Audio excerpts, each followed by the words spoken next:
प्रेमानंद जी महाराज की शख्सियत का जादू न केवल धार्मिक अनुभवों में बल्कि हमारे दैनिक जीवन में भी गहराई से कहीं ना कहीं छिपा है। जब हम उनके बारे में सोचते हैं तो एक अलौकिक प्रेम और शांति का अनुभव होता है, जैसा कि एक सुखद सुबह की धूप में चाय की पहली चुस्की लेने का अनुभव होता है।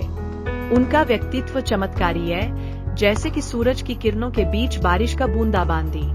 एक बार एक मित्र ने प्रेमानंद जी महाराज की शिक्षाओं को सुनकर बिल्कुल नया जीवन जीने का निश्चय किया, परंतु जब उसे साधु बनने की इच्छा हुई तो उसने देखा कि साधु होना तो एक विचार है, लेकिन शुरुआत में गिलास भर चाय तक नहीं भर सका।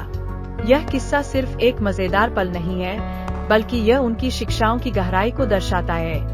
हम सभी को अपने व्यक्तित्व को साधारण शुरुआतों से ही बदलना होता है।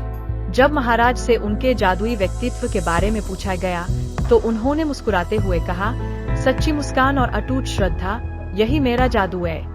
उनका यह वाक्य जीवन में सब कुछ सरल कर देता है। एक सच्ची मुस्कान से हम दूसरों के दिलों को छू सकते हैं और अटूट श्रद्धा से हम अपनी इच्छाओं को पूरा कर सकते हैं। उनके व्यक्तित्व में यही जादू है जो हमें आकर्षित करता है।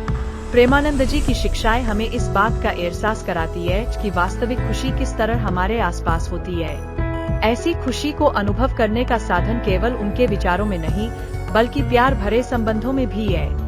हम सभी के जीवन में उनके ज्ञान का प्रभाव देख सकते हैं, जैसे एक बगीचे में खिलते हुए फूल जो हर सुबह हमें अपने रंगों और खुशबू से अभिभूत करते हैं। आखिर में प्रेमानंद जी महाराज के जादू को समझने के लिए हमें अपने अनुभव साझा करने की जरूरत है।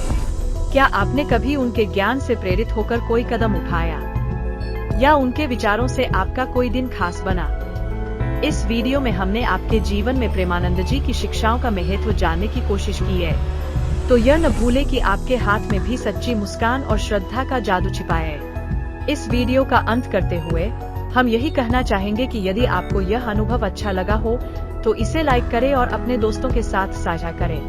सारी दुनिया को प्रेमानंद जी महाराज का जादू बताएं और उनकी अनमोल शिक्षाओं को अपने जीवन में शामिल करें।